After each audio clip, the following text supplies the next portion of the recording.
తాకట్లో ఉన్న మీ బంగారాన్ని విడిపించి ఆ రోజు ఆన్లైన్ రేటుకి కొంటాం. Sharma gold company.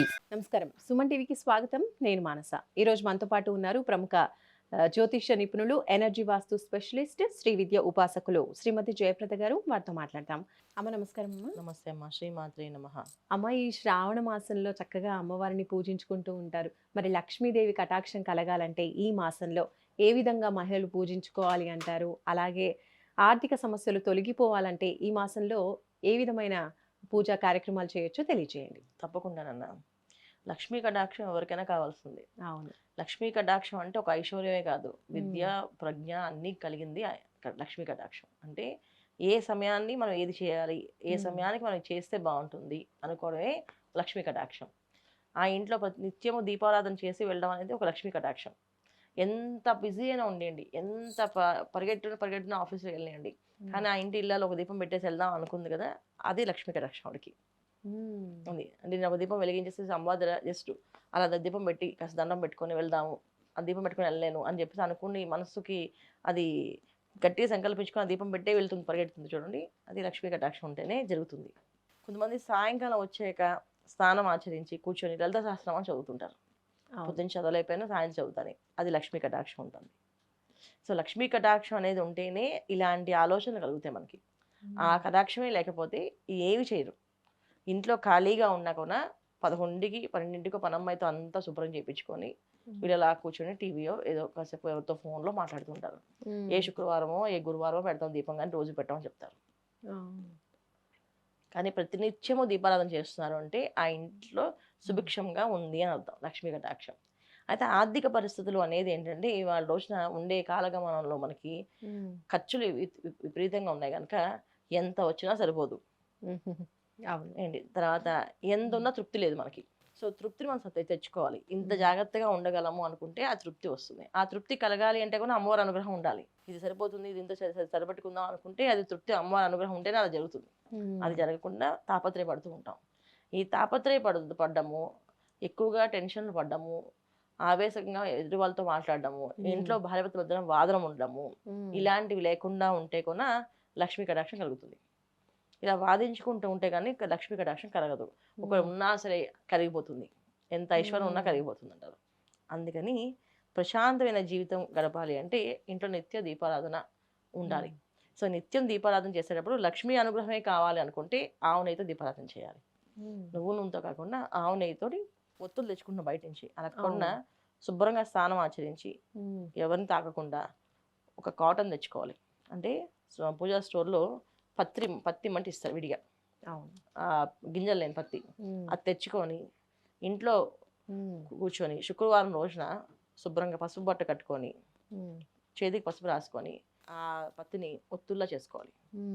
శ్రీం శ్రీం శ్రీం శ్రీం శ్రీం అనే మంత్రం చదువుతూ ఒత్తులు చేసుకోవాలి. మనకి ఎన్ని కావాలంటే అన్ని, వారానికి సరి కావాల్సింటే వారానికి చేసుకొని పెట్టుకొని ఆ ఒత్తుల్ని 3 ఒత్తులు కలిపి ఆవు నెయ్యి దీపం వేసి వెలిగించాలి.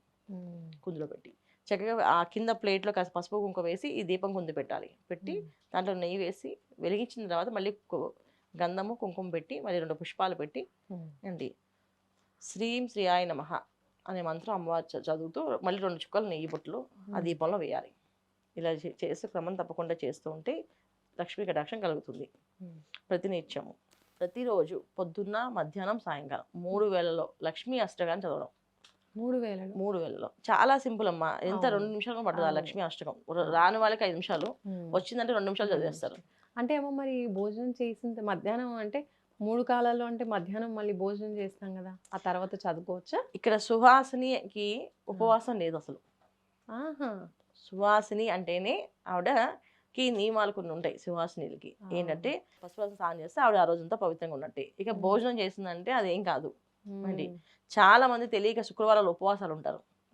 శుక్రవారం అసలు ఉపవాసం ఉండకూడదు. సుహాసిని శుక్రవారం ఉపవాసం ఉండడం కానీ, ఖాళీ కడుపుతూ ఉండడం కానీ, అక్షుబ్బాధ అంటే ఏదో కడుపు ఆకలి బాధ ఏదైతే పడతారో అది మంచిది కదా, అమ్మవారు అనుగ్రహించదు. అది అమ్మవారు చాలా కోపం వస్తుంది.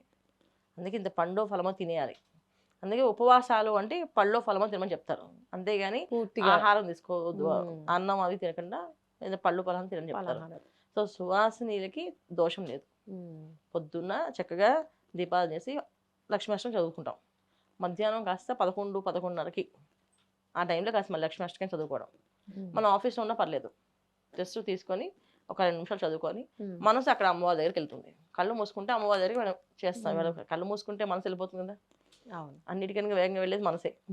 కళ్ళు మూసుకొని అమ్మవారి దగ్గర నేను పొద్దున్నే ఆ దేవుడి దగ్గర అమ్మవారి దగ్గర నైవేద్యం పెట్టా, పూజ చేస్తాను అని చెప్పి ఇంకో 2 అరటిపళ్ళు అక్కడ ఉంటాయి కదా, మళ్ళీ ఆ అరటిపళ్ళు అమ్మవారు చూపించడం, మనసులో అనుకోవడం. మళ్ళీ సాయంకాలం కూడా 6 గంటలకి ఈ లక్ష్మీ అష్టకం చదువుకోవడం. కుదిరితే చక్కగా దీపారాధన పొద్దున్న సాయంత్రం. కుదరకపోతే లక్ష్మీ అష్టకాన్ని 41 రోజులు చేస్తే లక్ష్మీ కటాక్షం ఖచ్చితంగా కలుగుతుంది. 3 వేళల్లో ఇలా 3 వేళల్లో చేయాలి క్రమం తప్పకుండా. పొద్దున్న 6 గంటలకి, మధ్యాహ్నం 11:30కి, సాయంకాలం మళ్ళీ 6 గంటలకి. ఏవైతే ఈ వేళల్లో ఈ వేళలు మిస్ అవ్వకూడదు. ఈ వేళల్లోనే కరెక్ట్గా అదే క్రమ పద్ధతిలో 41 రోజులు చేస్తే మీరు ఖచ్చితంగా శుభవార్త వింటారు. మన 41 రోజులు అందరు మహిళలకి చేయడానికి అంటే మధ్యలో బ్రేక్ వచ్చే అవకాశం ఉంటుంది కదా, బ్రేక్ వచ్చిందంటే కంటిన్యూ చేసుకోవచ్చు. అదేం లేదు, అది ప్రకృతి వచ్చిన ధర్మాలు కదా ఇవన్నీ, దానివల్ల లేదా ఇబ్బంది మళ్ళీ లేదు. మొదటి నుంచి ప్రారంభం అలా ఏం లేదు, హాయిగా మళ్ళీ 5వ రోజు నుంచి వీళ్ళు మళ్ళీ చదువుకోవచ్చు. అది 41 రోజులు కంప్లీట్గా చేయాలి. ఇది వీళ్ళు చేసుకుంటే చాలా విశేషమైన ఫలితం ఉంటుంది. అమ్మవారి అనుగ్రహం కలుగుతుంది వీళ్ళకి. అమ్మవారి ఒక అనుగ్రహం కలిగితే ఇవాళ మహిళలు ఏ పనైనా చేయగలుగుతారు ఈజీగా, ఎంత శ్రద్ధగానే చేయగలుగుతారు. చాలా మంది ఇప్పుడు శ్రావణ మాసం పొద్దున్నే వరలక్ష్మీవ్రతం పూజ చాలా మంది చేసేసుకొని ఆఫీస్కి వెళ్ళే వాళ్ళు ఉంటారు. అవును అండి, కొంతమంది వరలక్ష్మీవ్రతం రోజు అయితే మనకి హాలిడే ఇస్తారేమో కొన్ని విషయాలు, కొన్ని ఆఫీసుల్లో, కొన్ని ఆఫీసులు ఇవ్వరు కదా. అవును. సో ఇవ్వనప్పుడు ఏం చేస్తారు వీళ్ళు, పొద్దున్నే చక్కగా అమ్మవారికి పూజ చేసేసుకొని సాయంకాలం మళ్ళీ వచ్చి స్నానం చేసేసి మళ్ళీ మొత్తం పిలుచుకొని తాంబూలు ఇచ్చుకుంటున్నారు కదా శుభ్రంగా. అవును. ఎలా అంటే చేసే మన మనసు ఏదైతే ఉందో ఆటోమేటిక్గా అన్ని వస్తాయి, దారిలో వస్తాయి. మనసులో మనకి ఆ సంకల్పం రాలేదనుకోండి, ఏ దారి రాదు. ఎదురుగుండా అమ్మవారు కూర్చున్నా సరే చేయలేము మనం, ఎందుకంటే మన సంకల్పం లేదు మనసులో. అది మనసు సంకల్పం ఎంచుకోవాలి. ఏదైనా సంకల్ప బలం ఎప్పుడైనా గట్టిగా ఉంటే ఏ పనైనా సాధిస్తాం.